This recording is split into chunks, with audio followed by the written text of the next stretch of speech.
وأذن في الناس بالحج يأتوك رجالا وعلى كل ضامر يأتين من كل فج عميق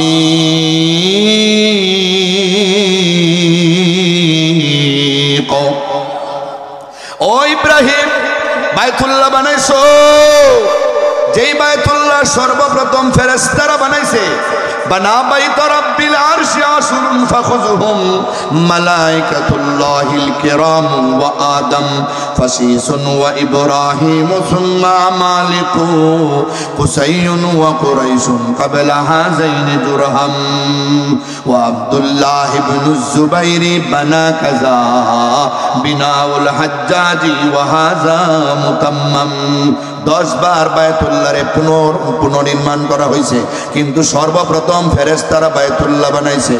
এরপরে আদম আলাইহিস সালাম বানাইছেন, 3 নম্বরে আদমের সন্তান শীস আলাইহিস সালাম বানাইছেন, 4 নম্বরে ইব্রাহিম খলিলুল্লাহ বানাইছেন। বায়তুল্লাহ মাটির তলে পড়ে গিয়েছিল। ইব্রাহিম বায়তুল্লাহ বানাও, ও ইব্রাহিম বায়তুল্লাহ বানাও। বায়তুল্লাহ বানাইয়া শেষ হয়ে গেছে। বাবা রাজমিস্ত্রি আর সন্তান যুগলি বাপুত মিল্লা বায়তুল্লাহ বানাইছেন।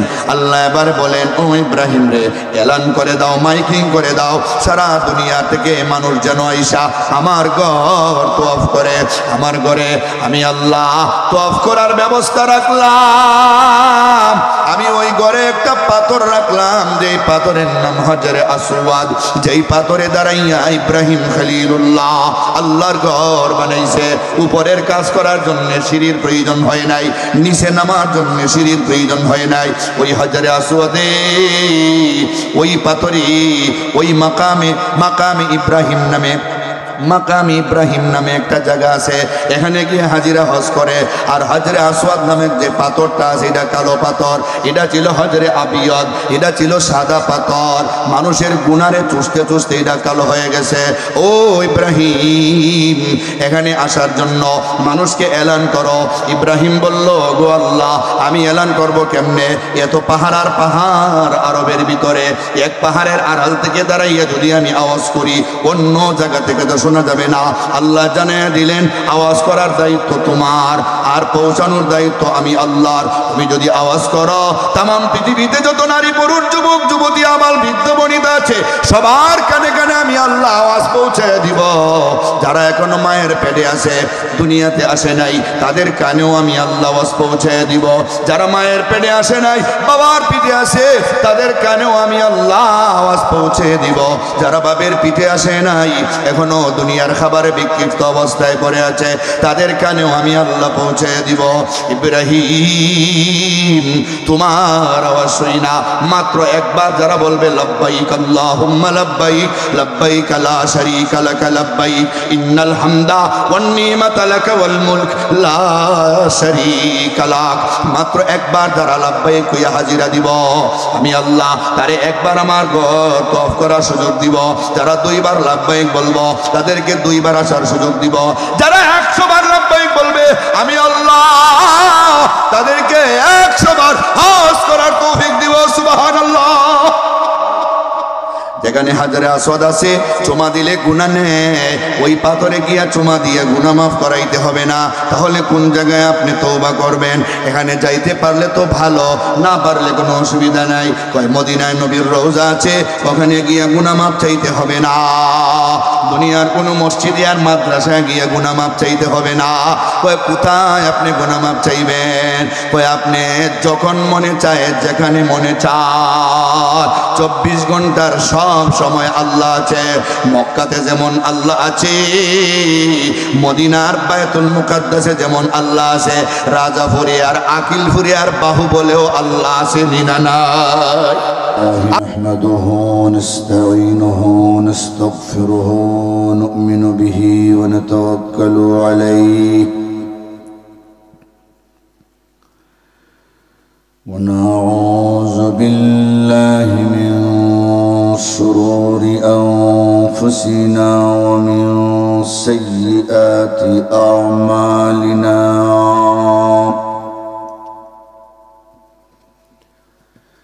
من يهده فلا مضل له ومن يضلله فلا هادي له ونشهد أن لا إله إلا الله وحده لا شريك له ونشهد أن سيدنا وسندنا وحبيبنا وشفيعنا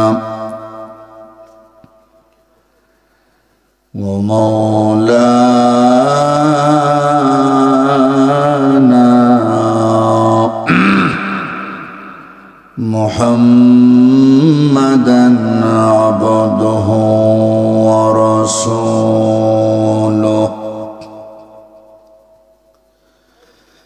الذي أرسله بالحق بشيرا ونذيرا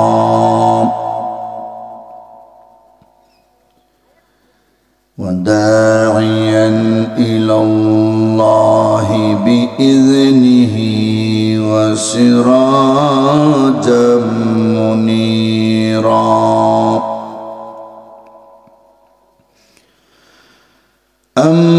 أما بعد فقد قال الله تعالى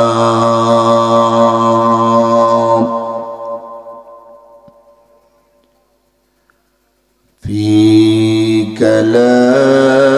كلامه المجيد وفي فرقانه الحميد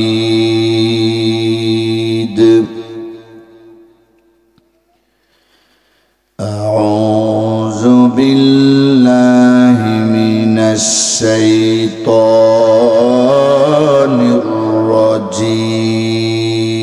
الرجيم بسم الله الرحمن الرحيم يا أيها الذين آمنوا توبوا إلى الله توبة نصوحا عسى ربكم أن يكفر عنكم سيئاتكم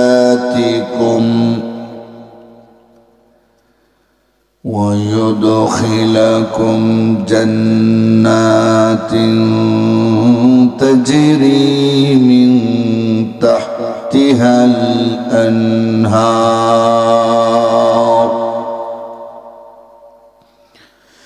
يوم لا يخزي الله النبي والذين آمنوا معه نورهم يسعى بين أيديهم وبأيمانهم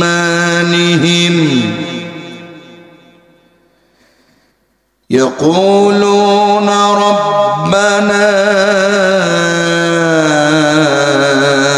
أتمم لنا نورنا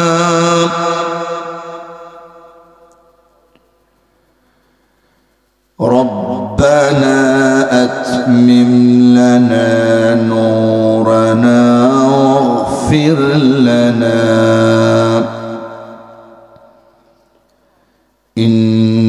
إنك على كل شيء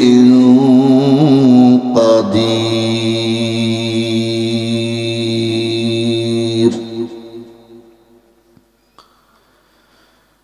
وقال النبي صلى الله عليه وسلم ألا كلكم خطاؤون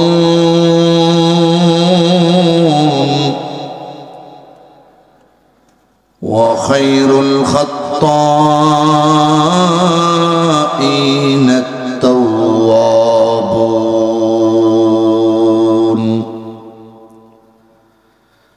أو كما قال عليه الصلاة والسلام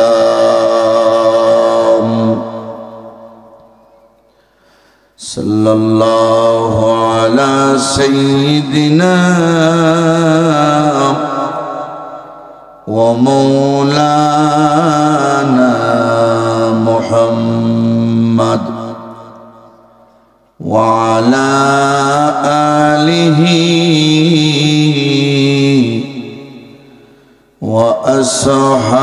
وأصحابه وسلم.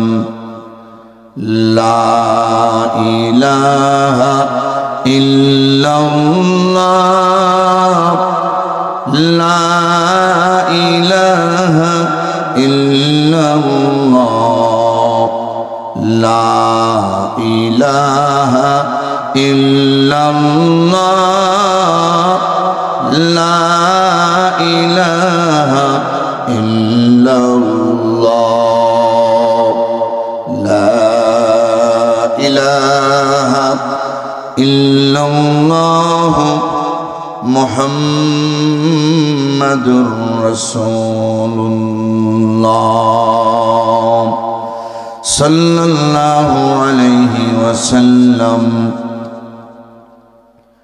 بارك الله لنا ولكم في القرآن العظيم ونفعنا وإياكم بالآيات والذكر الحكيم.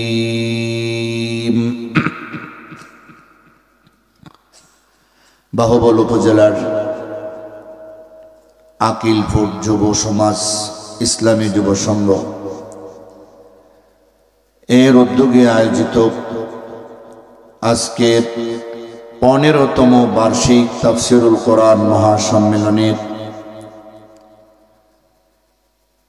পরম শ্রদ্ধাভাজন সভাপতি, যিনি আমারও মুরব্বী, বাহুবলের অসংখ্য আলেম ওলামার মুরব্বী, আমার মরহুম আব্বাজান জনাব মুস্তফা আলী রহমতুল্লাহ আলাইহি, যার সাথে ভালো সম্পর্ক ছিল ওলোয়ার কারি হুসাইন আহমদ সাহেব হুজুর সহ বাহুবলের বড় বড় আলেম ওলামা, ইসলামের জন্য অনুইসলামিক কার্যকলাপ বন্ধের জন্য যখনই ডাক দেওয়া হতো আমার আব্বাজান আলেম ওলামার সঙ্গে যেতেন। আমি হুজুরদের মুখ থেকে শুনেছি। সেই হবিগঞ্জের আনন্দ মেলা, কি জানি হুজুর ছিল এটা, আপনি বলছিলেন হবিগঞ্জের আনন্দ মেলা ভাঙ্গা বিশাল বড়, হ্যাঁ, নির্বাচন সবগুলিতে আলেম ওলামার সঙ্গে ছিলেন। আজকে দুনিয়াতে নাই, হুজুর আছে। দোয়া করি আমার আব্বার কবর আল্লাহ যেন জান্নাতের বাগান বানিয়ে দেন। আপনারা বলুন আমিন। আপনাদেরও যাদের আব্বা নাই, আম্মা নাই, এই এলাকার যত মানুষ দুনিয়াতে নাই, সকলের কবর যেন আল্লাহ জান্নাতের বাগান বানিয়ে দেন, বলেন আমিন। বেফাকুল মাদারিসিল আরাবিয়া দীর্ঘদিন ধরে আকিলপুরি হুজুর সভাপতি, যার নেতৃত্বে, যার পরামর্শে বেফাকুল মাদারিসিল আরাবিয়া হবিগঞ্জ জেলায় দিন দিন উন্নতির পথে, অগ্রগতির পথে। আল্লাহ যেন হুজুর সহ বাহুবলের সকল উলামায়ে কেরামদেরকে দীর্ঘজীবী করেন, আমরা সবাই বলি আমিন। আমার আলোচ্য বিষয় আপনারা শুনেছেন তওবার গুরুত্ব। আমি বিষয়টারে কয়েকটা পয়েন্টে আপনাদের সামনে সাজাইব, একটা একটা করে পয়েন্ট নিয়ে শেষ পর্যন্ত আলোচনা করব। তাফসিরুল কোরআন মাহফিল তাফসিরের মতোই তো আলোচনা করতে হবে, ঠিক নেই? বিষয়টা হবে তাওবা কি, কেন করতে হবে, কে করবে, কার কাছে করবে। কোথায় করবে, কিভাবে করবে, কোন সময় করবে। সুবহানাল্লাহ বলে 7টা পয়েন্ট। কয়টা পয়েন্ট? তাওবা কি, কেন করতে হবে, কে করবে, কার কাছে করবে, কোথায় করবে, কিভাবে করবে, কোন সময় করবে। সুবহানাল্লাহ বলেন। একটা একটা পয়েন্ট নিয়ে আমি সামনে আগাইব, তাফসীর আপনাদের বুঝতে সহজ হইব। আমরা সবাই ভালো করে জানি এই পৃথিবীর প্রথম মানব আমাদের আদি পিতা, আমাদের আব্বা আদম আলাইহিস সালাম, ঠিক নি? আদম আলাইহিস সালাতু ওয়াস সালামকে আল্লাহ খলিফা হিসাবে, প্রথম হিসাবে বানাইলেন। বানাইয়া সমস্ত ফেরেশতাদের প্রতি আল্লাহ একটা নির্দেশ দিলেন, এই ফেরেশতারা তোমরা সবাই আমার মনোনীত খলিফা, আমার বান্দা, মানব জাতির মহাপুরুষ, প্রাণ পুরুষ, প্রথম পুরুষ আদমকে সেজদা করো। ফাসাজাদাল মালাইকাতু কুল্লুহুম আজমাউন, সব ফেরেশতারা আল্লাহর হুকুম মান্য সেজদা করল, ইল্লা ইবলিস, কিন্তু ইবলিসে করল না। ইবলিসে করল না, আল্লাহর হুকুম মানল না। ইবলিস ছিল আগুনের তৈরি। খুলিকাল মালাইকাতু মিন নূর ওয়া খুলিকাল জান্নু মিন নার ওয়া খুলিকাল ইনসানু মিন তিন। ফেরেশতারা নূরের তৈরি, জিন জাতি আগুনের তৈরি, আর মানব জাতি মাটির তৈরি। জিন জাতির তৈরি, জিন জাতি ছিল ওই ইবলিস, আগুনের তৈরি। সে অস্বীকার করলো, আবা ওয়াস্তাকবারা ওয়া কানা মিনাল কাফিরিন,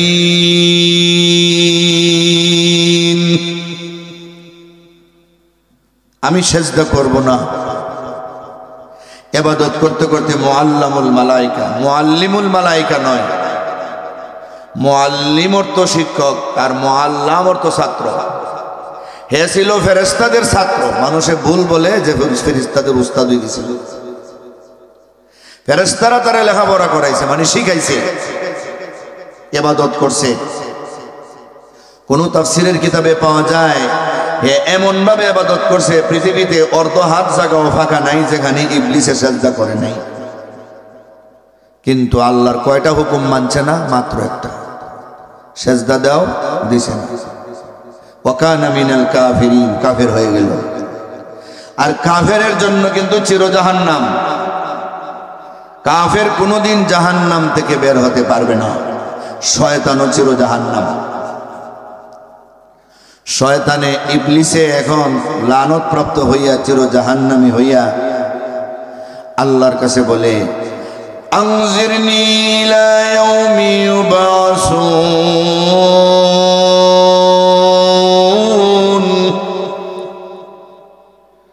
আল্লাহ আমি চির জাহান্নামী হলাম, কোনো অসুবিধা নেই, কিন্তু আমাকে আপনি কিয়ামত পর্যন্ত হায়াত দিবেন, হায়াত। আল্লাহ বলেন, ইন্নাকা মিনাল মুযরিন,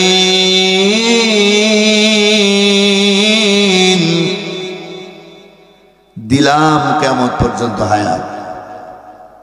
আর কি চাস? আল্লাহ আদমের রক্তের মধ্যে মিশা সঞ্চালিত হইয়া রোগের ভিতরে দিয়া আমি যেন চলতে পারি, সেই তৌফিকটা আমার দাও। আল্লাহ বলেন, দিলাম। কি করবে? যে আদমরে সেজদা না দেওয়ার কারণে আমি লানত প্রাপ্ত হইলাম, যেই আদমকে সেজদা না দেওয়ার কারণে আমি কাফের হইলাম, চির জাহান্নামী হইলাম, ওই আদম এবং কিয়ামত পর্যন্ত তার সন্তানদের আমি ছাড়ব না। চতুর্দিক থেকে ধোঁকা দিয়া বেড়া জালে আবদ্ধ কইরা গুনাহ করাইয়া আমার বন্ধু বানাইয়া জাহান্নামে নিয়ে যাব। নাউজুবিল্লাহ বলেন। আপনারা কি ওয়াজ শুনতে শুনতে ক্লান্ত হয়ে গেছেন গা নাকি? আপনাদের বাপ ভঙ্গি তো বোঝা যায় ক্লান্ত হয়ে গেছেন গা। ওয়াজ শোনার মতো শক্তি আসেনি? সবাই বলেন আসেনি? কার কার আছে দুইটা হাত উঠেন দেখি ইনশাআল্লাহ। মাশাআল্লাহ, আল্লাহ যেন শক্তির মধ্যে বরকত দান করে, বলেন আমিন।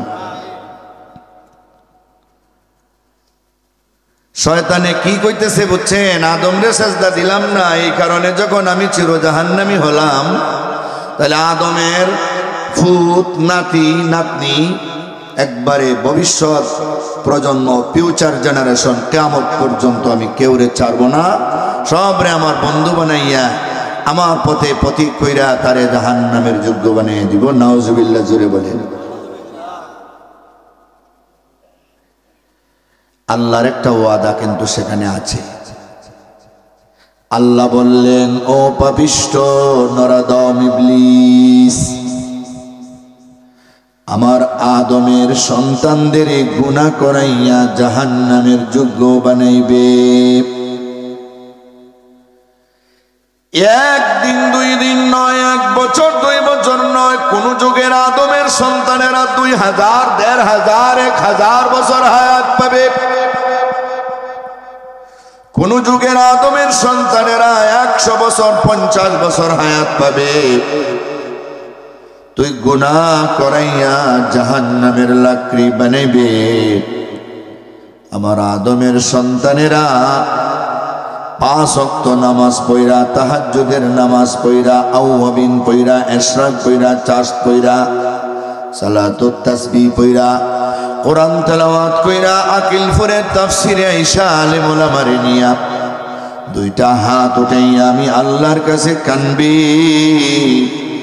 তোর শত সহস্র বছরের গুনাহ মাত্র 1 মিনিটের কান্নার পানির বিনিময়ে আমি আল্লাহ ক্ষমা করিয়া দিব।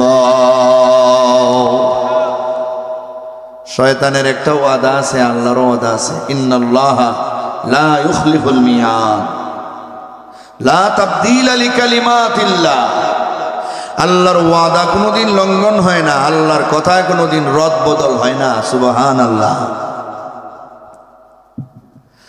আদম আলাইহিস সালাম এই কথাটা শুনলেন। শয়তানে যে আদম সন্তানরে ধোঁকা দিয়া জাহান্নামী বানাইবার ওয়াদা করছে তিনি শুনলেন, কারণ তার সামনে দাঁড়াই তো কথা চলতেছে। এবারে আদম ডাকতে বললেন, ওগো আল্লাহ, যেই শয়তানে ওয়াদা করছে আমার সন্তানদের ধোঁকা দিয়া জাহান্নামে বানাইবে, আমার সন্তানেরা যদি জাহান্নামে যায় আমার বড় কষ্ট হবে, আমি তাদের জাহান্নামে দেখলে আমার কষ্ট হবে। আল্লাহ, শয়তানের মোকাবেলায় আমার সন্তানদের আমারে সহ আপনি সাহায্য করেন, যেন আমরা আমার সন্তানেরা তার ধোঁকা থেকে বাঁচতে পারে। আপনি আমাদের সাহায্য করেন। সুবহানাল্লাহ বলেন। আল্লাহ বললেন, ওরে আমার বান্দা আদম, আমি আল্লাহ তোমার সন্তানদের বাঁচাইবার জন্য, জাহান্নামের পথ থেকে বাঁচাইবার জন্য, গুনাহ থেকে বাঁচাইবার জন্য, তোমার সন্তান যখনই আমি পৃথিবীতে দিব, যখনই কোনো একটা মানুষ জন্মগ্রহণ করবে, কারিনুহু মিনাল জিন ওয়া কারিনুহু মিনাল মালাইকা, শয়তান তো তার সাথে একজন থাকবেই থাকবে। আমি আল্লাহ তারে ভালো পথে পরিচালিত করার জন্য, তওবার পথ দেখাইবার জন্য একজন নূরের তৈরি ফেরেশতা তার সাথে মরণ পর্যন্ত রাইখা দিব। তোমার সন্তানদের বাঁচাইবার জন্য তোমার সন্তানের প্রত্যেকের সাথে একজন করে ফেরেশতা থাকবে। হাদিসে আছে একজন করে ফেরেশতা আছে। কথা বলেন ঠিক কিনা? কে আছে?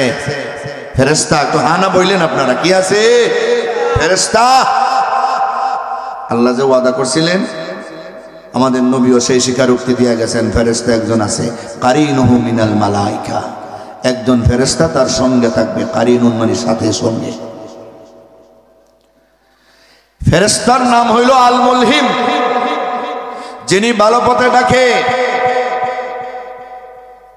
যিনি আকলের সাথে কাজ করে, জ্ঞানের সাথে কাজ করে, মিশিয়া ভালোর দিকে ডাকে, আর শয়তানে তো খারাপের দিকে ডাকে।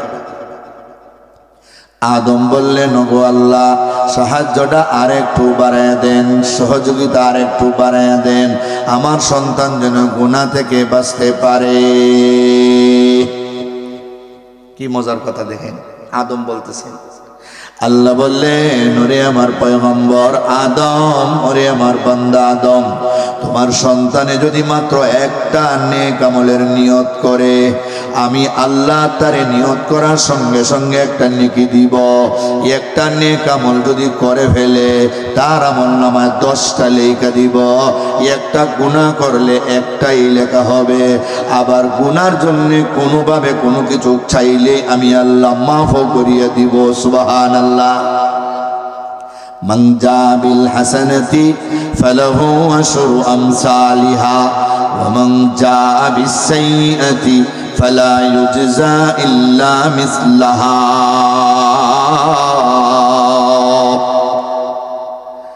কেউ যদি একটা নেক আমল করে, আদমের সন্তানরে আল্লাহ 10টা নেকি দিবেন, একে 10 গুণ বেশি।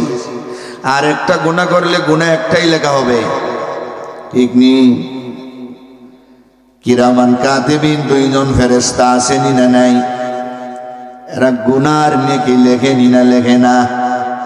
তো এরা যে লেখে, হাসরের দিন গিয়া তো আপনি বলতে হবে আপনি কার লোক ছিলেন। আপনি আল্লাহওয়ালাদের সঙ্গে ছিলেন, ওয়াজ মাহফিলে ছিলেন। হাসরের ময়দানে গিয়ে যদি বলেন আমার সঙ্গে ছিল অমুক ফির তমুক ফির, এটা যদি বন্ড হয় তে তো উপায় নেই। বন্ডারা শিখে দেয় তা কোয়ার জন্য, কয় কিরামান কাতিবিন রোজ হাসরের দিন আল্লাহর দরবারে যদি করে অভিযোগ, আমি বলবো দুনিয়ায় ছিলাম বদনাসার লোক। এই বেটা বদনাসার লোক, বদনাসার নিফিটের সামরা থাকবো রে, কথা বলেন না কেন? বদনাসার লোক হইয়া বাঁচবে দূরের কথা, বদনাসারে তো হাড্ডি ভেঙে লিব ফেরেশতা বাইরিয়া, এর ফিডের সামরা থাকতো না, ল্যাংটা করে ফিরাইব। কথাটা যদি এভাবে বলতো, কিরামান কাতিবিন রোজ হাসরের দিন আল্লাহর দরবারে যদি করে অভিযোগ, আমি বলবো দুনিয়ায় ছিলাম মুহাম্মাদের লোক। ঠিক না বেঠি? কারণ কবরে তো প্রশ্ন করা হবে, মার রব্বুকা, বলো তোমার রবকে, ওয়ামা দীনুকা, বলো তোমার দিন কি, তোমার ধর্ম কি ছিল, ওয়ামান নবিয়ুকা ওয়ামান হাজার রাজুলুল্লাযী বুইসা ফীকুম, বলো তোমার নবী কে। যদি ওই 3টা প্রশ্নের জবাব দিতে পারে, আমার রব আল্লাহ, আমার ধর্ম ইসলাম, আর আমি মুহাম্মদুর রাসূলুল্লাহর উম্মত, তাহলে আর কোনো চিন্তা নাই। ঠিক কিনা? মুহাম্মদুর রাসূলুল্লাহর উম্মত পরিচয় দিলে হাসরের ময়দানে সম্মান আছে। কি বলেন? নবী বলেন, ইন্না উম্মতি ইউদআউনা ইয়াওমাল কিয়ামাহ গুররাম মুহাজ্জালিন মিন আসারিল ওযু। হে আমার উম্মতের দলেরা শোনো, হাসরের ময়দানে 1,24,000 পয়গম্বরের উম্মতেরা লাইন বন্দী হয়ে দাঁড়াইবে। ওই কঠিন হাসরের মাঠে মাথার উপরে সূর্য, নিচে হবে তামার জমি। এত মানুষের সামনে কার উম্মত কে, কারো গায়ে কোনো কিছু লেখা থাকবে না, নাম লেখা থাকবে না। হঠাৎ করে ফেরেশতারা ডাক দিয়া বলবে, ও মুহাম্মদের উম্মতেরা, তোমাদের আমরা চিনি, তোমরা সব। কোটি কোটি মানুষের সামনে ডাক দিবে, এই তুমি না মুহাম্মদের উম্মত, আসো, এই মুহাম্মদের উম্মত এদিকে আসো, এই মুহাম্মদের উম্মত এদিকে আসো, তোমাদের জান্নাতে নেওয়ার জন্য ঘোষণা হয়ে গেছে, আল্লাহ আমাদের দায়িত্ব দিয়ে দিয়েছে। অন্যান্য নবীর উম্মতেরা বলবে, ও ফেরেশতারা, এত বৈষম্য তোমাদের কে শিখিয়ে দিল? মুহাম্মদের উম্মতদের তোমরা কেমনে চিনো? ওদের কপালে তো মুহাম্মদের উম্মত কথাটা লেখা নেই। ওদের টাইনা টাইনা ডাইকা ডাইকা বেহেশতে নিয়ে যাইতে চাও, আমাদেরকে কেন নিতে চাও না? এদেরকে তোমরা চিনলা কেমনে?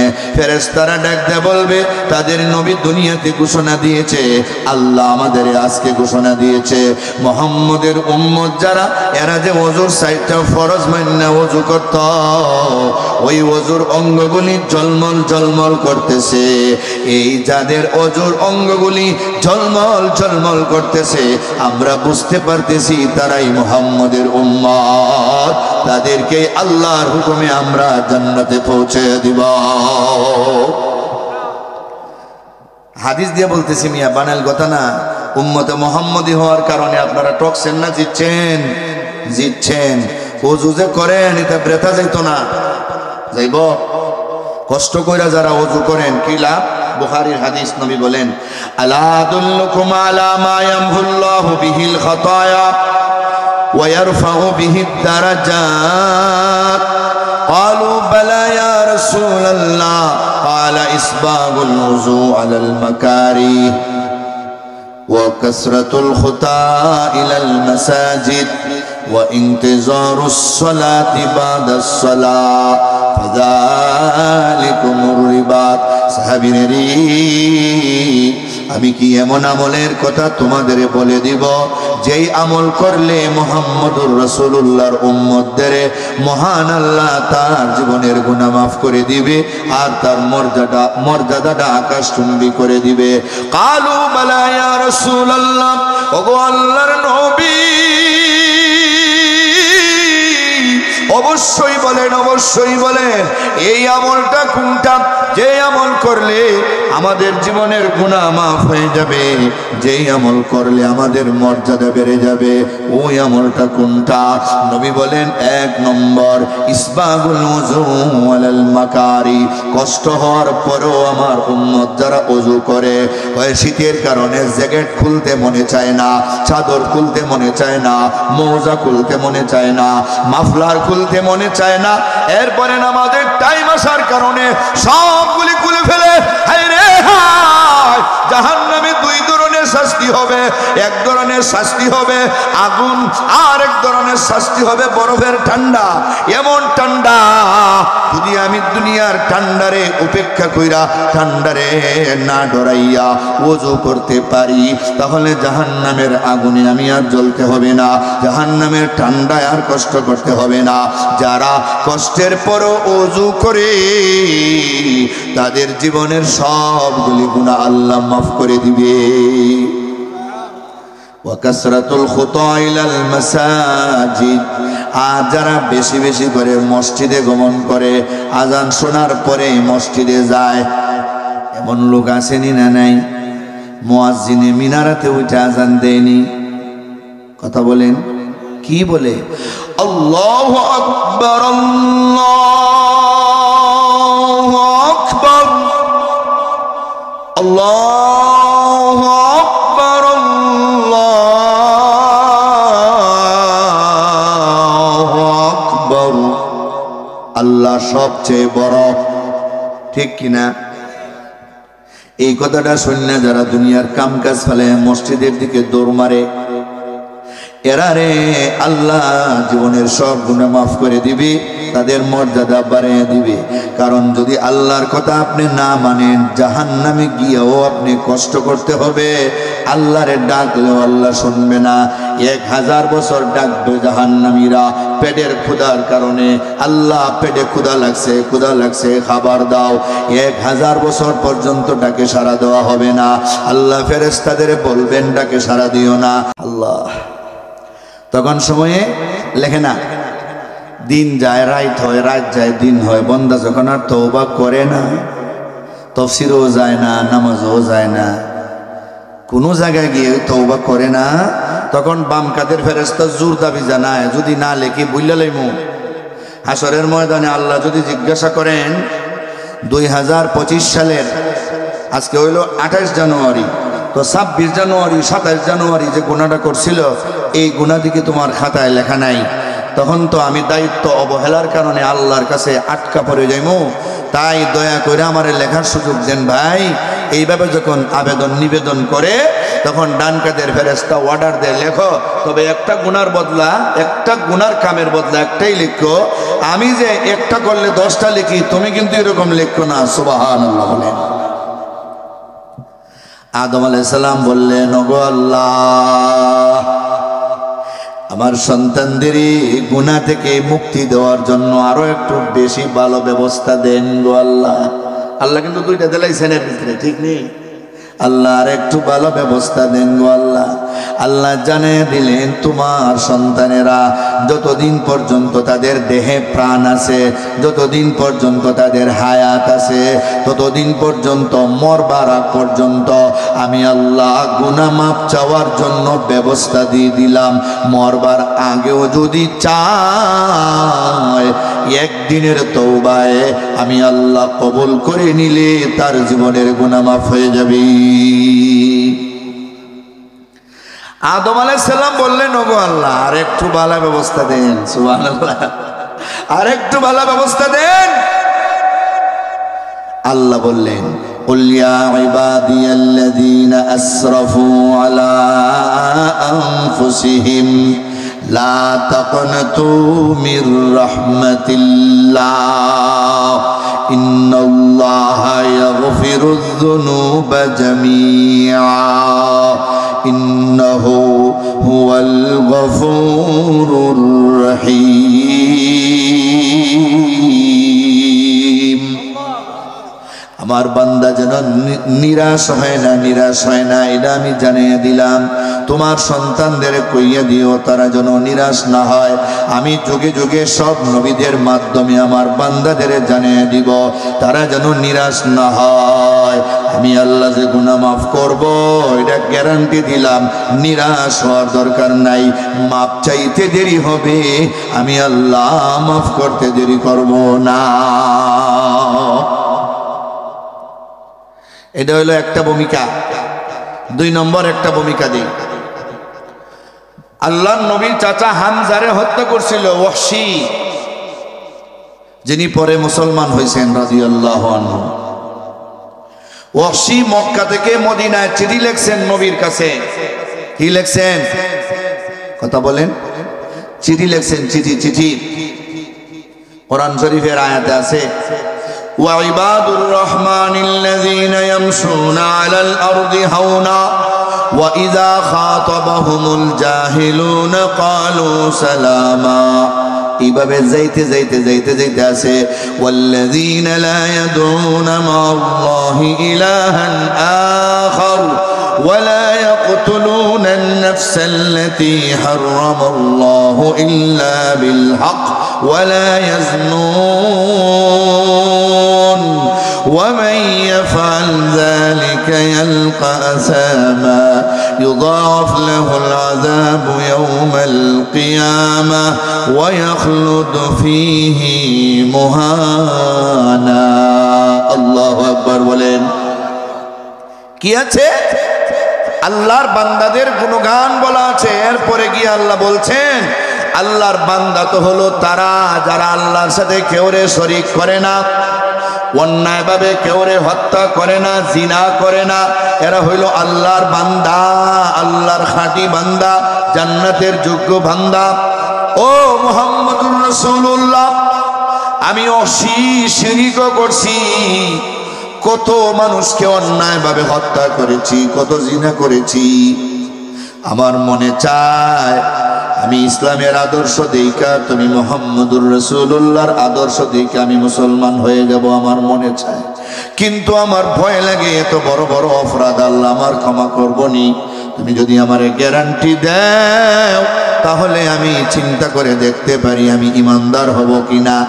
আল্লাহ তাআলা নবীর কাছে পরের আয়াত নাজিল করে দিলেন, ইল্লা মান তাবা ওয়া আমানা ওয়া আমিলা আমালান সালিহা ফাউলাইকা ইউবাদদিলুল্লাহু সাইয়্যাতিহিম হাসানাত ওয়া কানাল্লাহু গফুরুর রহিমা।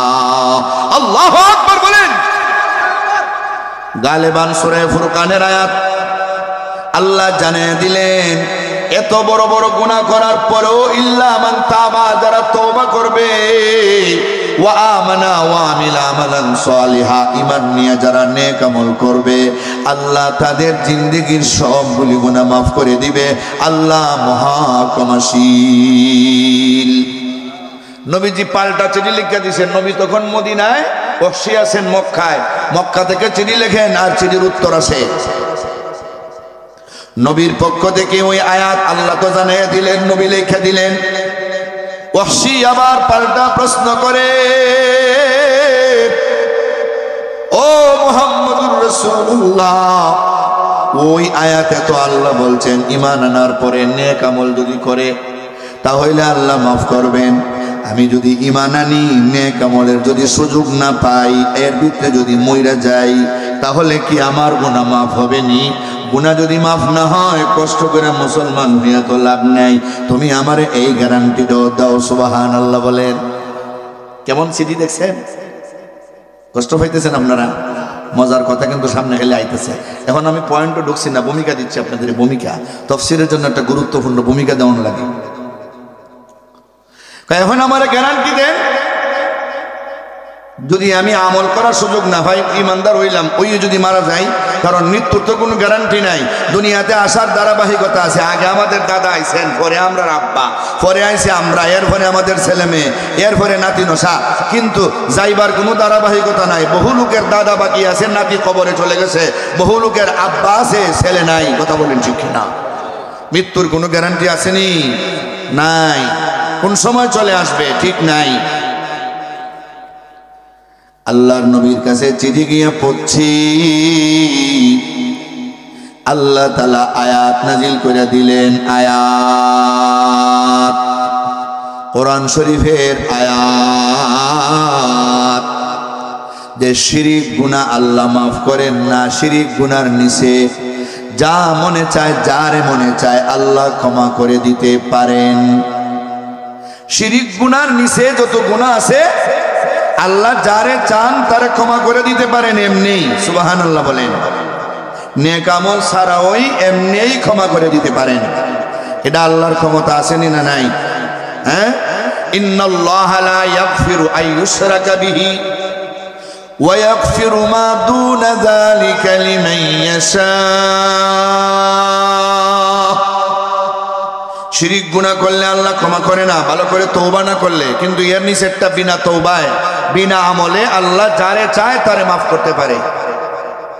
অতএব তুমি ঈমান আনার পরে আমল না করতে পারলেও আশা করা যায় আল্লাহ চাইলে তোমারে মাফ করে দিবে। সুবহানাল্লাহ। সিটি গেছে ওহশীর কাছে, ওহশী এখন লেখা দিছে, আরে এখানেও তো কথাটা অস্পষ্ট। আল্লাহ চাইলে মাফ করতে পারে, কিন্তু আমি মুসলমান হওয়ার পরে যদি আল্লাহ আমার গুনাহ মাফ করতে না চায়। সুবহানাল্লাহ বলে। দেখছেন নি? একবারে ফাঁক ফুক কর মারতেছে।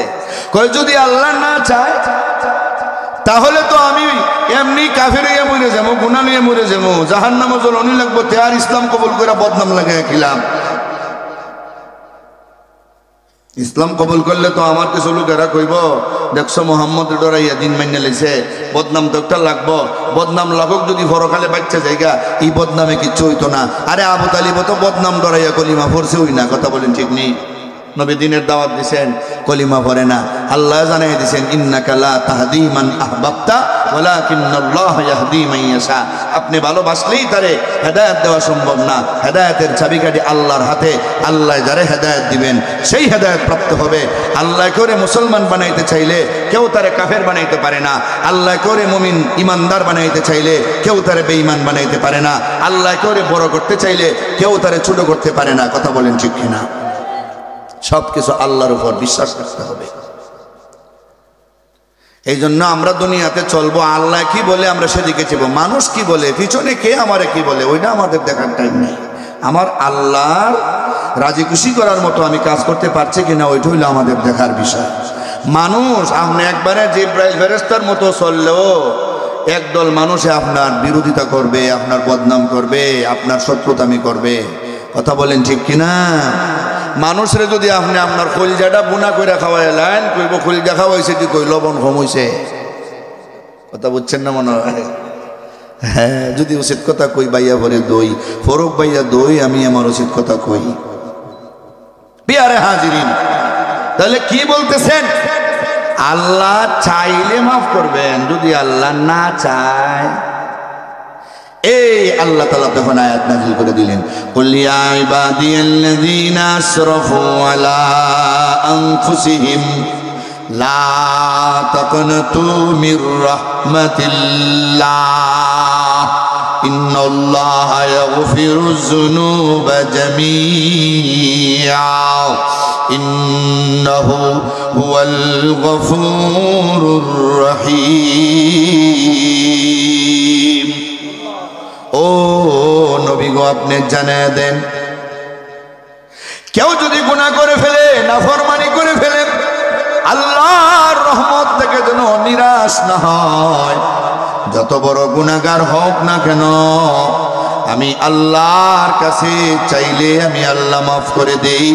অনেকরে আমি আল্লাহ বিভিন্ন নেক আমলের কারণে বিনা তওবায়ও মাফ করে দেই। তাহলে আমরা এতক্ষণে বুঝলাম গুনাহ যে আমাদের হবে এটা নিশ্চিত। শয়তান আমাদের পিছনে আছে, গুনাহ আমাদের করাইবে এটা নিশ্চিত। গুনাহ মাফ করনেওয়ালা জাত আল্লাহ আছেন, আল্লাহ আমাদের গুনাহ মাফ করবেন এটাও নিশ্চিত, এর মধ্যে কোনো সন্দেহ নাই। কথা বলেন ঠিক কিনা?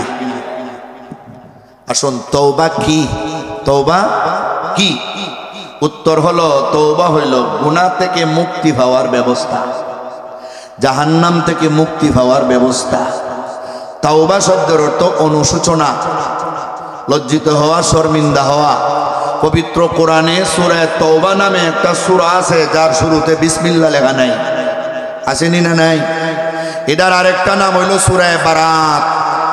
বারাতুন শব্দের অর্থ সম্পর্কচ্ছেদ, কাফের থেকে ইমানদারদের সম্পর্ক যেন আলাদা থাকে, এই বিবরণটা শুরুতে আছে, এই জন্যই সূরার নাম সূরা বারাত। আবার তাবুকের যুদ্ধে কিছু সাহাবায়ে কেরাম এরা যুদ্ধের মধ্যে বাহানা কইরা যুদ্ধে যান নাই।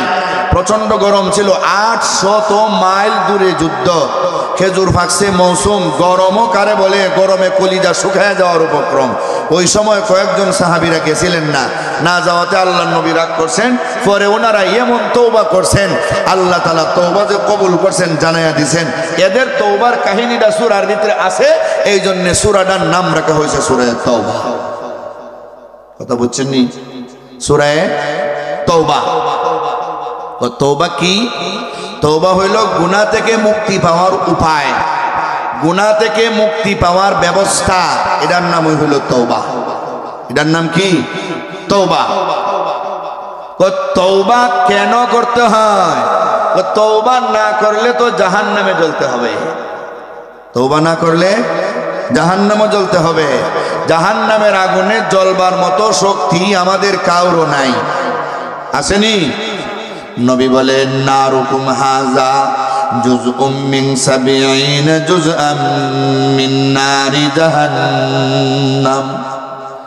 জাহান্নামের আগুন এত কঠিন, দুনিয়ার আগুনের চাইতে কমপক্ষে 70 গুণ বেশি পাওয়ারফুল। দুনিয়ার আগুনে আঙ্গুল দেওয়া সম্ভব হবে না। দুনিয়ার আগুনে যদি আপনি আঙ্গুল রাখেন, জ্বালাইয়া শেষ করে দিবে। কত বিল্ডিং এ আগুন লাগে, মানুষ জইলা পুইরা একবারে ছাই হয়ে যায়, নাম নিশানাটাও থাকে না, চেহারাটাও চেনা যায় না। দুনিয়ার আগুনেও কেউ রে খাতির করে না, এটা সাধারণ আগুন। এর চাইতে 70 গুণ বেশি পাওয়ারফুল আগুন হইল জাহান্নামের আগুন। ওই জাহান্নামের আগুনে যদি জ্বলতে না চাও, জাহান্নামের ঠান্ডায় যদি কষ্ট পাইতে না চাও, তাহলে অবশ্যই গুনাহ করার পরে তওবা করতে হবে। বলেন আপনারা এখানে যারা আছেন, আপনারা জাহান্নামের আগুনে জ্বলবার মতো শক্তি কের গায়ে আছে? আমরা মানুষ একবারে দুর্বল। আল্লাহ বলছেন খুলিকাল ইনসানু যায়ীফা, আমি মানুষকে একবারে দুর্বল বানাইয়া পাঠাইছি। ফিফরার চেয়েও মানুষ দুর্বল। এই দুর্বল মানুষে জাহান্নামের আগুনে জ্বলা সম্ভব না। আল্লাহ সামান্য একটু সূর্যের তাপ উঠলে আমরা ফ্যান ছাড়া আমাদের উপায় নাই। কারেন্ট নিয়ে গেলে হের বাপ দাদা 14 গোষ্ঠীর তালুর মধ্যে খালি বরণ দেয়। ঠিক না? ঠিক না? কারেন্ট গেলে গা কেন? কারেন্ট যাওয়ার কারণে ফ্যান ছাড়তাম পারি না, গরমে কলজা হইতে জায়গা। আরে ঘরের ভিতরে ছায়ার মধ্যে বসেও আমরা গরম সহ্য করতে পারি না, আর জাহান্নামের আগুন সহ্য করব? প্রশ্নই তো উঠে না। তাহলে তওবা আপনি কেন করবেন? আপনার নিজের জন্য, জাহান্নাম থেকে বাঁচার জন্য। সুবহানাল্লাহ বলেন। জাহান্নাম থেকে বাঁচতে সবাই রাজি আছেননি? কয় আপনার তওবার পানি দ্বারাই জাহান্নাম নির্বাপিত হবে। মুসলিম শরীফের হাদিস, আল্লাহর নবী বলেন ইউতা বিজাহান্নাম ইয়াউমা ইযিন লাহা ৭০ আলফা জিমামিন মা কুল্লি জিমামিন ৭০ আলফা মালাকি ইয়াজুরুনাহা। জাহান্নামের মুখের মধ্যে লাগাম থাকবে ৭০,০০০। ৭০ আলফা জিমামিন, ৭০ মানে ৭০, আলফুন হলো হাজার, তাহলে কত হাজার? ৭০,০০০। জিমামুন অর্থ লাগাম। ৭০,০০০ লাগাম থাকবে জাহান্নামের মুখের মধ্যে বান্দা। গুড়ার মুখে লাগাম আছে, লাগামও টান দিলে ডাইনে যায়, লাগামে টান দিলে বামে যায়। গুড়ারে কন্ট্রোল করার একটা পাওয়ার হইল লাগাম। জাহান্নামরে কন্ট্রোল করার একটা সিস্টেম হইল লাগাম। কয়টা লাগাম আছে জাহান্নামের মধ্যে? ৭০,০০০ লাগাম। আমার কথা নয়, মুসলিম শরীফের হাদিস, সহিহ হাদিস। কথা বলেন ঠিক কিনা? মা কুল্লি জিমামিন ৭০ আলফা মালাকি ইয়াজুরুনাহা। একটা লাগাম কত বড়, একটা লাগাম কত বিশাল। কয় একটা লাগামে দইরা টান দিবে ৭০,০০০ ফেরেশতা। ৭০ আলফা মালাকিন, ৭০,০০০ ফেরেশতা। এখন প্রশ্ন হইতে পারে, ফেরেশতা কি তাহলে ফিফরার মতো ছোট নাকি? তা একটা লাগামো ৭০,০০০ দুইটা লটকালটকি করবো? জি না, ফেরেশতা কত বড় একটা অনুমান দিয়ে আন্দাজ দেই। নবী বলেন জাহান্নামের একবারে দুর্বল ফেরেশতা যারা, বড় না দারোগা, এসআই, ইটা না, আলাইহা 19 জন আছে দারোগা, এরা না, এরা সে নিম্নমানের। এরার হুকুমে যেটা চলে, ইজাতের ফেরেশতা দুর্বল যারা, এরার গায়ে কি পরিমাণ শক্তি! নবীজির যুগে নবী বলছেন বর্তমানে যত জিন ইনসান দুনিয়াতে আছে, অতীতে যত জিন ইনসান দুনিয়াতে ছিল, কিয়ামত পর্যন্ত যত জিন ইনসান দুনিয়াতে আসবে, সবার গায়ে যেই পরিমাণ শক্তি, জাহান্নামের একবারে দুর্বল ফেরেশতার গায়ে এই পরিমাণ শক্তি।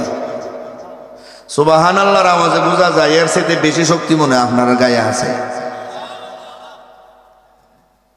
এটা হলো একটা। তাহলে দুর্বলের গায়ে যদি পরিমাণ শক্তি হয়, সবলের গায়ে কি পরিমাণ শক্তি! সুবহানাল্লাহ। এরার চাইতে আরো বড় ফেরেশতা আছে, আরশ বহনকারী ফেরেশতা। বিশাল বড় আরশটারে বহন করে রাখছে যারা, আসেনি না নাই?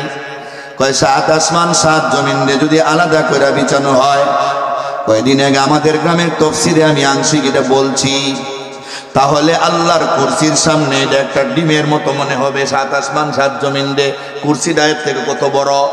কুরসি সহ ৭ আসমান ৭ জমিন রে যদি আলাদা করে বিছানি হয়, আল্লাহর আরশের সামনে ডিমের মতো ছোট মনে হবে। সুবহানাল্লাহ বলেন। ইতা আরশে বহন করে রাখছে ৮ জন ফেরেশতা, মাত্র ৮ জন। বুঝেন একজনের গায়ে কি পরিমাণ শক্তি! কত বিশাল আসমান! এই দুনিয়ার জমিন থেকে একটা আসমান পর্যন্ত 500 বছরের রাস্তা, এক একটা আসমান আবার গাড়া হইল 500 বছরের রাস্তা।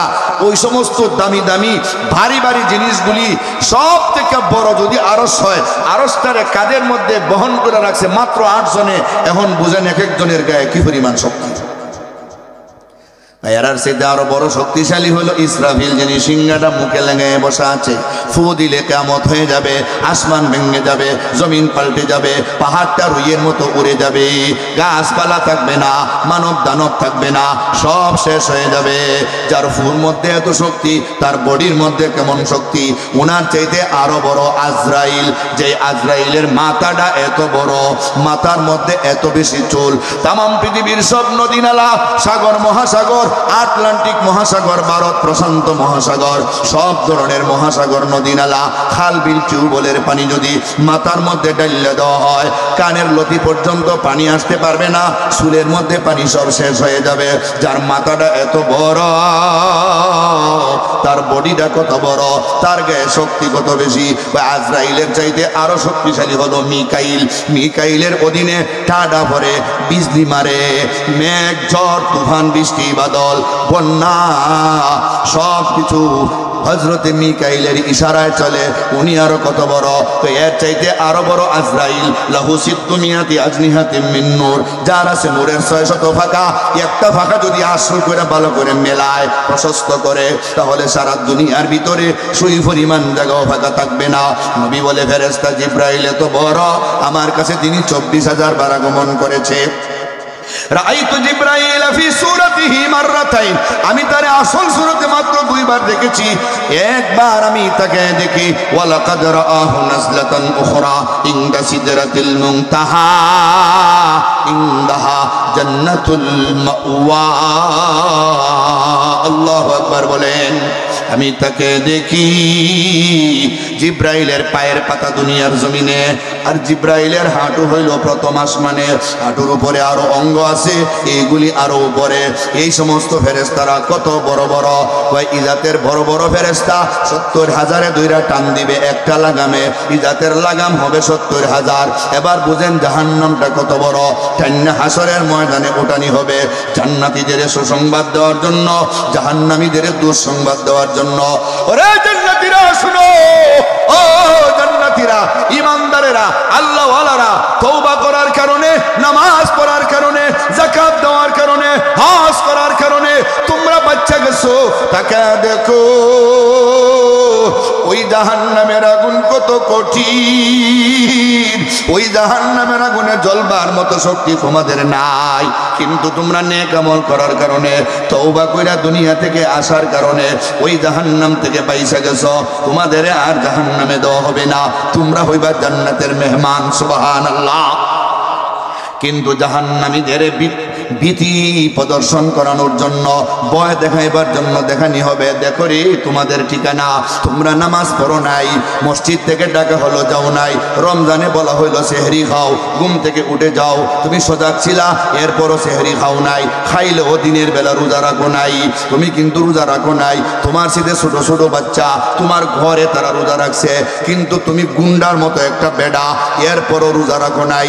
আজকে বুঝো রোজা না রাখার শাস্তি। তুমি ধনী ছিলা, কৃপণতা করছো, আকিলপুর তফসিরের সান্দার জন্য তোমার কাছে গেছে, 1000 টাকা তোমার পকেট থেকে বাইর হয় নাই, মইরা যাওয়ার সময় তো সব ফালাই আসলা, কাপনের ভিতরে তো কেউ তোমার একটা টাকা দিয়ে দেয় নাই। আজকে বুঝবা জাহান্নামের আগুন কত কঠিন। কোটি কোটি টাকা থাকার পরও আমার ঘরে আইসে একবার লাভবাহিক বলার সময় তোমার নাই। আজকে বুঝবা জাহান্নামের আগুন কত কষ্ট। এখন তোমারে জাহান্নামটা টাইনা আইনা দেখাইতেছি, জাহান্নামটা কত কঠিন। এবারে জাহান্নাম চিৎকার দিয়া দিয়া কানবে, ও আমার আল্লাহ, ও আমার মালিক, আমারে লক্ষ লক্ষ বছর ধইরা খাবার দিবা দিবা কই আমারে আশা দিছ, আমার পেটের ক্ষুধায় আর জান বাঁচে না। আল্লাহ গো, ওই হাসরের ময়দানে আমার খাবার আমি দেখতেছি। ওই দেখো সুদখোরেরা দৌড়ে, ঘুষখোরেরা দৌড়ে, বেনামাজিরা দৌড়ে, চোর ডাকাতেরা দৌড়ে, জিনাকারেরা দৌড়ে, মদ পানকারীরা দৌড়ে, মানুষের গীবত করনেওয়ালারা দৌড়ে, ক্ষেতের আইল কাটটা বড় করনেওয়ালারা দৌড়ে, ফসল আইলেই খালি ক্ষেতের আইল কাটতে কেমনে বড় করা যায় এই দাম দেয় লিপ্ত। এরা সব আমার খাবার, এরারে আমার মুখে দিয়ে ঢুকাইয়ে দাও, আমার পেটে ঢুকাইয়ে দাও, আমার পেটের ক্ষুধা আমি নিবারণ করব। আল্লাহ বলবেন এখনো বিচার শুরু হয় নাই, বিচারের আগে তো জাহান্নামে দেওয়ার কোনো বিধান নাই। আমি আল্লাহ মিজানের পাল্লা কায়েম করছি, সেখানে সব কিছুই ওজন দেওয়া হবে।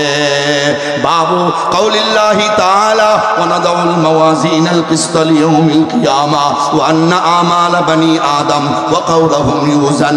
বনি আদমের আমল, বনি আদমের কথা সবগুলি ওজন দিব। বিচারের পরে আমি যার যার গন্তব্যস্থানে পৌঁছে দিব। এখন জাহান্নামটারে কেমনে ঠান্ডা করতে হয়? খাবার না দিয়া তো তারে ঠান্ডা করতে হবে। আল্লাহ কুদরতি হাত দিয়া একটু পানি ছিটা দিবে, জাহান্নামটা ঠান্ডা হয়ে যাবে। ফেরেশতারা জিজ্ঞাসা করবে, মালিক ও মালিক, ও আল্লাহ, সবাই একবার দেখেন আল্লাহু আকবার। ও আল্লাহ, এটা কি আটলান্টিক মহাসাগরের পানি, নাকি ভারত প্রশান্ত মহাসাগরের পানি, নাকি দুনিয়ার কোন নদী নালা খাল বিলের পানি? গো আল্লাহ, সামান্য পানি চিরা দিলেন, জাহান্নামটা ঠান্ডা হইয়া গেল। এটা কেমন পানি গো? আল্লাহ ডাকতে বলবেন, ফেরেশতারা রে, এটা কোন নদী নালার খাল বিলের পানি না, এটা হলো দুনিয়াতে আকিলপুর তাফসিরে আমার বান্দারা বৈশা, রাজাপুরের আফতাবুজ্জামান আমার বান্দারে লইয়া, সব গুনাহগারেরা বৈশা আমি আল্লাহর কাছে চোখের পানি চাইরা তওবা কইরা কান্না করেছিল। ওই পানিটারে আমি আল্লাহ জমা করে রাখছি। জাহান্নাম যেদিন চিৎকার করে করে খাবারের জন্য কান্দে, আকিলপুরবাসী রাজাপুরবাসীরে খাওয়ার জন্য যখন কান্দে, তাদের ওই চোখের পানি দিয়া, তওবার পানি দিয়া আমি আল্লাহ জাহান্নামটারে ঠান্ডা করে দিলাম। আল্লাহ, তাহলে তওবা আমরা কেন করব? তওবা করব আমরা জাহান্নাম থেকে বাঁচার জন্য। তওবা আমরা কেন করব? চোখের পানি কেন ছাড়ব? আমাদের চোখের পানি দিয়েই জাহান্নামটারে ঠান্ডা করা হবে। কথা বলেন ঠিক কিনা? 3 নম্বর প্রশ্ন ছিল তওবা কে করবে?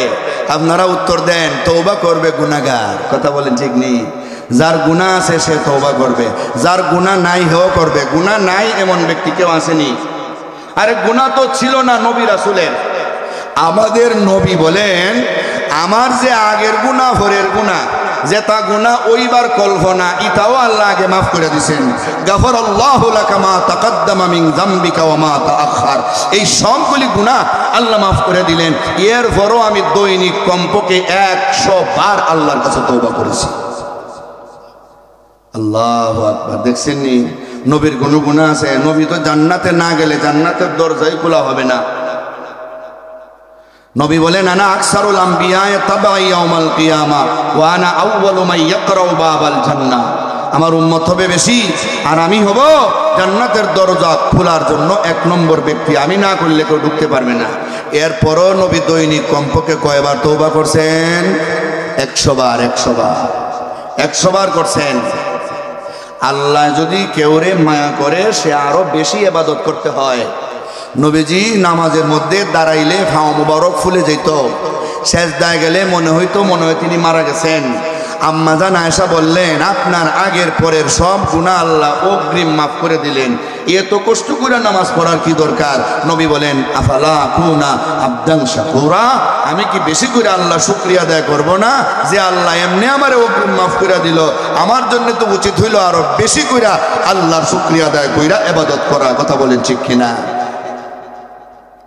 প্রিয় হাজিরিন, তাহলে তওবা কে করবে? যে গুনাহগার। গুনাহগারও করবে, নেককারও করবে। আল্লাহর নবী বলেন, আলা কুল্লুকুম খাত্তাউন, ওহে জাইনারা গো, তোমরা সবাই পাপিষ্ট, তোমরা সবাই গুনাহগার। আর তোমাদের মধ্যে ভালো কে? ওয়া খায়রুল খাত্তাইনাত তাওয়াবুন, তোমাদের মধ্যে সবচাইতে ভালো হইল যারা তওবা করে। সুবহানাল্লাহ। তোমাদের মধ্যে সবচাইতে ভালো হইল যারা তওবা করে। বলেন কে? যারা তওবা করে, এরা হইল তোমাদের মধ্যে সবচাইতে ভালো। তোমরা সবাই গুনাহগার, শুধুমাত্র নবী রাসূলগণ হইলেন মাসুম। নবী রাসূলের কোনো গুনাহ নাই। কি বলেন? কোনো গুনাহ আছে? নবী রাসূলের কোনো গুনাহ নাই। বাকি সবার গুনাহ আছে। কোনো হিসাব বলতে পারবে না যে ওনার গুনাহ নাই। যদি বলে, হয় উনি ফেরেশতা, না হয় উনি শয়তান। কথা বুঝছেন নি? যদি কোনো বেড়ায় কয়, কোনো ফিরে কয় আমার গুনাহ নাই, কয় ফেরেশতা, কারণ ফেরেশতার গুনাহ নাই। আর না নসুহা আসা রাব্বুকুম আন ইউকাফিরা আনকুম সাইয়্যাতিকুম ওয়া ইউদখিলাকুম জান্নাতিন তাজরি মিন তাহতিহাল আনহার ইয়াওমা লা ইউখজিল্লাহুন নাবিয়্যা ওয়াল্লাযীনা আমানু মা'আ নূরুহুম ইয়াসআ বাইনা আইদিহিম ওয়া বিআইমানিহিম ইয়াকুলুনা রাব্বানা আতমিম লানা নূরানা ওয়াগফির লানা ইন্নাকা আলা কুল্লি শাইইন কাদির। আরো জোরে বলেন আল্লাহু আকবার। আল্লাহ বলেন, ও ইমানদারেরা, তোমরা তওবা করো। কার কাছে? ইলাল্লাহ। দেখছেন উত্তর, আমার প্রশ্নের উত্তর কিন্তু হইতেছে আয়াত দিয়ে, হাদিস দিয়া, বুঝেননি? আল্লাহ বলেন তওবা কার কাছে করবা? ইলাল্লাহ, আমি আল্লাহর কাছে করো, আমার কাছে তওবা করো, আমার কাছে। দুনিয়ার কেউ তোমার গুনাহ মাফ করতে পারবে না। দুনিয়ার কেউ কাছে চাইলে তুইলা চাউল দিতে পারে, কিছু টাকা দিতে পারে, ওষুধ দিতে পারে, কাপড় দিতে পারে, মগর গুনাহ মাফ করতে পারে না। ঠিক কিনা বলে? গুনাহ মাফ করবেন কে? আল্লাহ। আল্লাহ নিজে বলছেন ইলাল্লাহ, আল্লাহর কাছে তওবা করো, আল্লাহর কাছে চাও। এখানে চাইলে কোনো শরম নাই, এখানে চোখের পানি ছেড়ে কানলে কোনো শরম নাই। দুনিয়ার মানুষের কাছে চাইলে শরম লাগে, কিন্তু আমি আল্লাহর কাছে চাইলে শরম নাই। আমি আল্লাহ তোমাদের দেওয়ার জন্য 24 ঘন্টার রেডি। আমি আল্লাহ তোমাদের তওবা কবুল করার জন্য, তোমাদের মাফ করার জন্য দিনের 12টায় যেমন ঘুমাই না, রাতের 12টায় ঘুমাই না, দিনের 2টায় যেমন আমি সজাগ, রাতের 3টায় আমি সজাগ। 24 আওয়ার্স, 24 ঘন্টার কখনোই তুমি আমার কাছে তওবা করবা। আমি আল্লাহ তোমার তওবা কবুল করার জন্য আমি আল্লাহ সজাগ, আমি প্রস্তুত। জুড়ে বলেন সুবহানাল্লাহ, সুবহানাল্লাহ। তাহলে এই প্রশ্নের জবাব, 4 নম্বর প্রশ্নের জবাব, আমরা তওবা করব কার কাছে? আল্লাহর কাছে। বুঝলাম।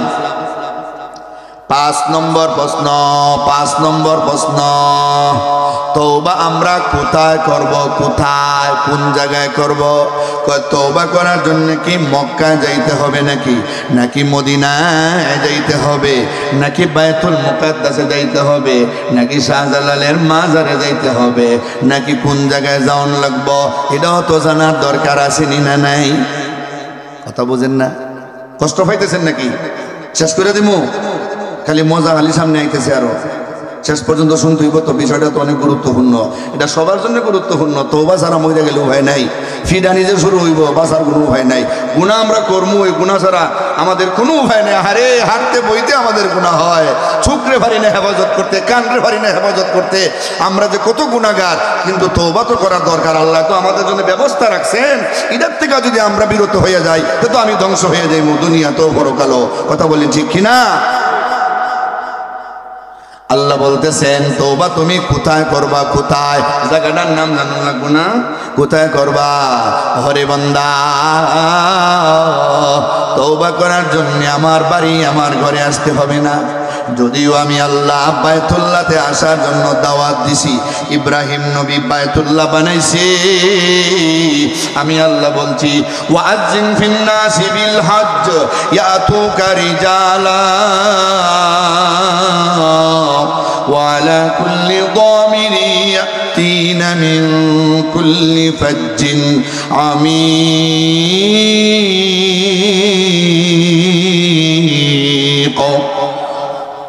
ও ইব্রাহিম, বায়তুল্লাহ বানাইছো, যেই বায়তুল্লাহ সর্বপ্রথম ফেরেশতারা বানাইছে।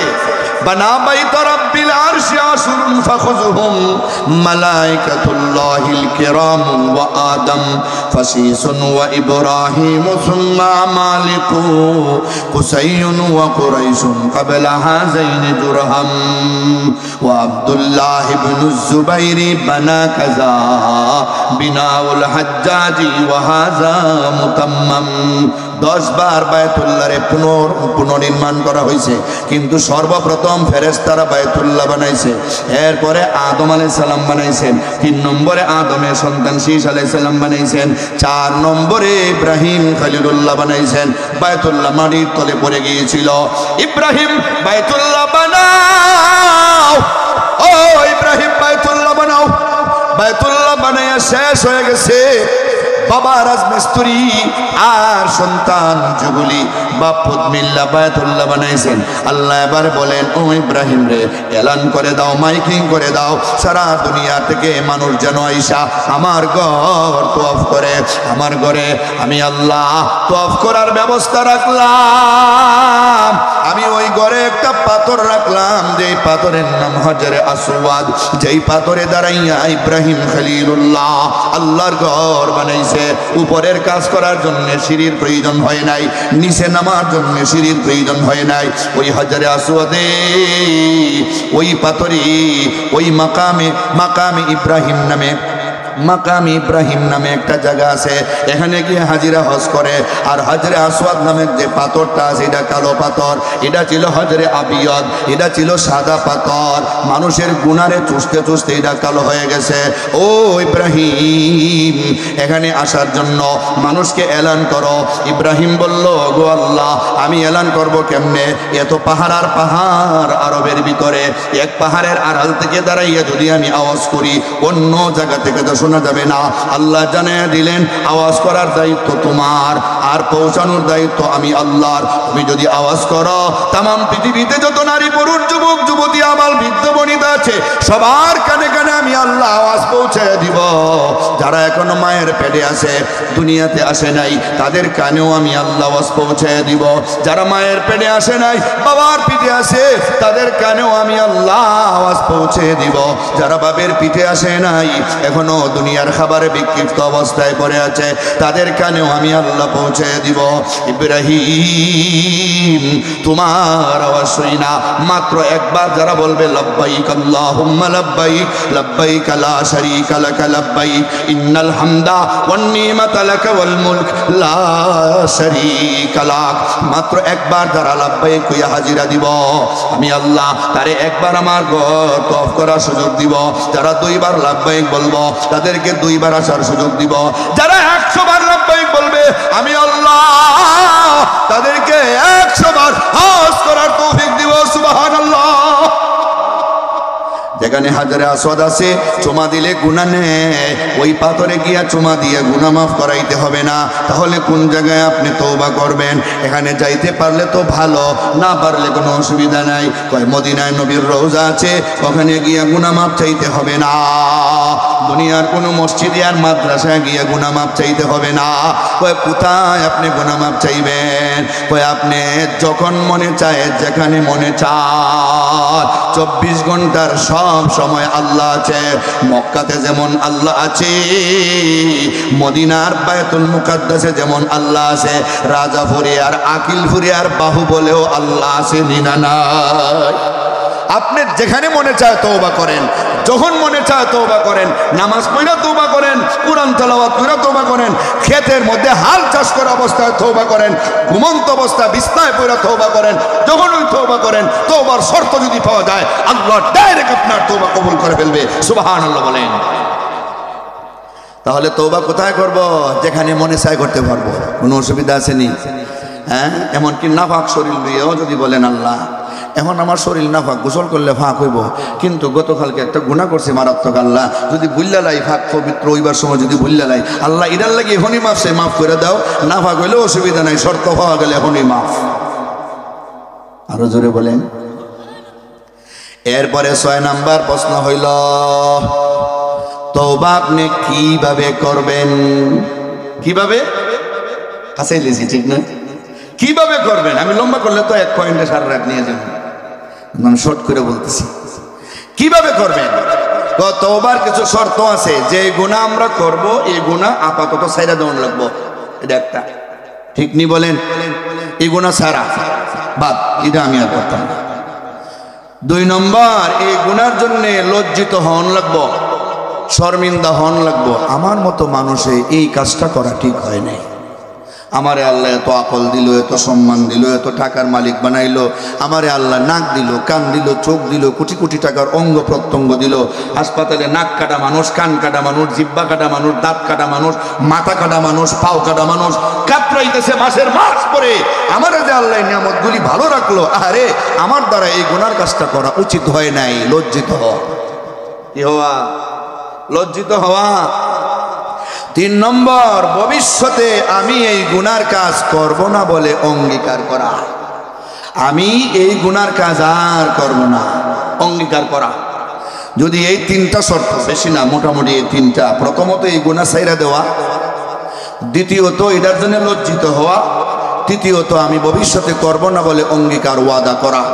এই 3টা শর্ত যদি পাওয়া যায়, আল্লাহ আপনার গুনাহ মাফ করে দিবে। গুনাহ এখন 2 ধরনের হইতে পারে, আল্লাহর হক সম্পর্কিত, আবার বান্দার হক সম্পর্কিত। বুঝছেন? আল্লাহর হক নষ্ট করছেন, নামাজ কিছু কম পড়ছেন, রোজা কিছু কম রাখছেন, হজেও যাইতে পারেন নাই, যাকাত আদায় করতে পারেন নাই, এগুলির জন্য আল্লাহর কাছে চাইলে আল্লাহ ডাইরেক্ট মাফ করে দিতে পারেন এবং দিবেন। কিন্তু বান্দার কোনো হক যদি আপনি নষ্ট করে থাকেন, এটা মাফ হবে না। কথা বুঝেননি? হ্যাঁ, বান্দার হক, আপনি একজনের কাছ থেকে টাকা ধার আনছিলেন কিন্তু এটা দেন নাই, সে আপনার কাছে চায় নাই, লুইয়া মরছেন, এটা কিন্তু মাফ নাই, এটা বন্দায় মাফ করতে হবে। আপনি একজনের ক্ষেতের আল কাইটটা নিজের ক্ষেত বড় করছেন, টাকা চুরি করে নিছেন, ডাকাতি করে নিছেন, গ্রামের 2 ভাইয়ে ঝগড়া লেগে মার্ডার হইছে, এক দলে মারছে আর এক দলে মরছে, মাঝখানে আপনি গিয়া তার বাড়িঘর লুটফাট করছেন। আসেনি এমন লোক?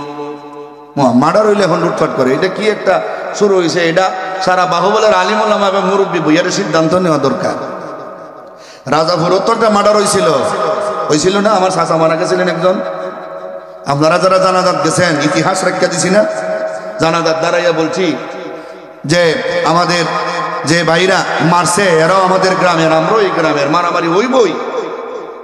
একজন মনে গেছে, তারাও তো করতে পারতো, কিন্তু সাবধান, আমরা কোর্টে মামলা করব, এই মামলায় যারা আসামি হইব এদের ফাঁসি হইব, জেল হইব, কিন্তু আমরা কেউরে বাড়িঘর ডাকাতি করব না, চুরি করাইব না, কেউর ক্ষেতের ধান কাটাইব না, কেউর নারীর ইজ্জত নষ্ট করব না, কেউর বাড়ি ঘরে আগুন জ্বালাইব না। যদি এটা কেউ করো, আমি আফতাবুজ্জামান শামিল নই, এটা যে করবা হে দাবি, এটা হে জবাব দিবা, এমন ঘোষণা দিলাম। কিচ্ছু হইল না, আলহামদুলিল্লাহ। কিছুদিনের মধ্যে আমরা আবার বাই হয়ে গেছি। এইভাবে যদি হইতো, শিবপাশা মার্ডার হইল, বাড়িঘর শেষ, বাবনাখান্দি মার্ডার হইল শেষ, কলুয়া মার্ডার হইল শেষ, রোমা যেখানে মার্ডার হয়। এই ঝগড়া করছিলেন সময় আপনি মারছেন, যদি আপনারটা মরে যেত, আপনারটা মরতে যদি আপনি মাইরা লিতেন। এই জন্য ঝগড়ার মধ্যে থাকবো, থামাইয়া দিলে এর ভরে আর কিচ্ছু নাই। এখন আইন চলবো, দেশে মুরব্বী আছে, আলিমুলম আছে, বিচার চলবো। আমরা কেউর বাড়ি ঘর নষ্ট করব না। এখানে মাঝখানে 3য় পক্ষ তো আরো সুবিধা হয়, কথা বলেন ঠিক নেই? 3য় পক্ষ সুবিধা হয়তো, 2 দলে ঝগড়া লাগলে এরা না করলো, 3য় পক্ষ ভাই সিরে চুরি করার সুযোগ। ও ভাই, এই যে বন্দার হক আপনি নষ্ট করলেন, যেহেতু আমরা এক থানার মানুষ, আমাদের তো দরদ থাকা দরকার। আমার কোনো একটা মুসলমান ভাই যেন অন্যের হক নষ্ট কইরা জাহান্নামে না যায়, এটা আমাদের বলা তো দরকার। এই সুযোগটা যখন আজকে পাইলাম তওবার ওয়াজে, আমি জানাইয়া দিলাম, কেউ যদি আমরা কোনোদিন কারোর কাছ থেকে 1 টাকা হক আমরা নষ্ট করে থাকি, দুনিয়া থাকতে আমরা তার কাছে হয় টাকা দিয়া মাপ চাইব, না হয় না দিয়া ভাও দুইরা মাপ চাইব, তাহলে আমাদের আর জাহান্নামে জ্বলতে হবে না। কথা বলেন ঠিক কিনা? তাহলে তওবা, বান্দার হক নষ্ট করলে বান্দার কাছে ফেরত দেওয়ান লাগবে। আল্লাহ এটাও মাফ করার ক্ষমতা আছে, এটা হইলো আল্লাহর কুদরত। কিন্তু এটা আদত না, হুজুর আছেন জিজ্ঞাসা করেন, এটা আদত না, আল্লাহ এটা মাফ করবেন না, এটা আল্লাহ মাফ করবেনই না, এটা বান্দার কাছ থেকে মাফ নেওয়ান লাগবে। এটা মারাত্মক জিনিস। আল্লাহ যেন আমরা বাহুবলবাসীরে পরের হক মারা থেকে হেফাজত করেন, বলেন আমিন। এরপরের 7 নম্বর প্রশ্ন, তওবা আমরা কোন সময় করব? কোন সময়? তওবার 2টা টাইম আছে। ইন্নাল্লাহা ইয়াকবালু তাওবাতাল আবদি মা লাম ইউগারগির। ইন্নাল্লাহা ইয়াকবালু তাওবাতাল আবদি ক্বাবলা আন তাগরুবা আশ-শামসু ফি মাগরিবিহা। ক্বাবলা আন তাতলু আশ-শামসু মিন মাগরিবিহা। দুই টাইমের আগে তওবা করতে হবে। বুঝেন, সহজ ওয়াজ, কিন্তু এমন কঠিন ওয়াজটারে আমি আপনারা সহজ করে দিতেছি শুধু বোঝার জন্য। দুই টাইমের আগে তওবা। এক নম্বর হইল, আল্লাহ তো আদম আলাইহিস সালামের ঘোষণা দিয়েছেন যতদিন বাঁচবো এর ভিতরে তওবা করলে আমি কবুল করব। কিন্তু যখন বন্দা সকরাত শুরু হয়ে যাব, সকরাত আজরাইলকে দেখার পরে কিন্তু বন্দার সকরাত শুরু হয়ে যায়। ওয়াজাআত সাকরাতুল মাউত বিল হক, আজরাইলকে দেখার পরে বন্দার সকরাত শুরু হয়ে যায়। তখন বন্দার বাপ চিনে না, ভাই চিনে না, দুনিয়ার কেউ রে চিনে না। তখন তার চিন্তা, এই তো আমার এখন নিয়ে যাইবো, আমারে কি করব এই চিন্তা। এই চিন্তা আসার পরে আর তওবা করলে কাম হবে না। আজরাইল দেখার আগে, গড়গড়ানি সকরাত শুরু হওয়ার আগে আপনার হুশ জ্ঞান থাকতে, সবরে আপনি চিনেন, সব আপনি বুঝতেছেন, গুনাহ যে করছেন বুঝছেন, তওবা যে করণ লাগে এটা বুঝতেছেন, না করলে যে জাহান্নামে জ্বলবো এটা বুঝতেছেন। এই জ্ঞান থাকা অবস্থায় তওবা করলে আল্লাহ কবুল করেন। এই জ্ঞান যখন নষ্ট হয়ে যাবে আর তওবা কবুল হবে না। লাস্ট টাইম বললাম, লাস্ট টাইম। দুই নম্বর, বর্তমানে সূর্য উঠে আকাশের পূর্ব দিকে, অস্ত যায় পশ্চিম দিকে। কিয়ামতের আগে ওই সূর্যটা পশ্চিম আকাশে উঠবে না? উঠবে কি না? পশ্চিম আকাশে উঠবে। ওই উঠা মানে তওবার দরজা বন্ধ। এরপরে আর কেউ নামাজ কবুল হবে না, রোজা কবুল হবে না, হজ যাকাত কবুল হবে না, আল্লাহরে ডাইকা ল্যাংটা হইয়া চিল্লাইলেও কবুল হবে না। সূর্য উড়াইয়া আল্লাহ বুঝাইয়া দিবে যা করার আগেই করার দরকার ছিল। সূর্যটা উল্টা পশ্চিম আকাশে উইঠা গেছে, আর কেউ ডাক আমি কবুল করব না। তওবা যদি করতে হয় সূর্য পশ্চিম আকাশে ওঠার আগেই করতে হবে। এই 7টা পয়েন্ট আপনাদেরকে আমি শোনাইয়া দিলাম। আলহামদুলিল্লাহ, রাত 11টা হয়ে গেছে, আর আপনাদেরকে মূল্যবান সময় নষ্ট করব না। এখানে আমার আলোচনা শেষ করলাম। দোয়া করব আপনাদের খেদমতে আরজ। প্রতি বছরই এই তাফসীরটা হয়, গত বছরও আমাদের দাওয়াত ছিল, বৃষ্টির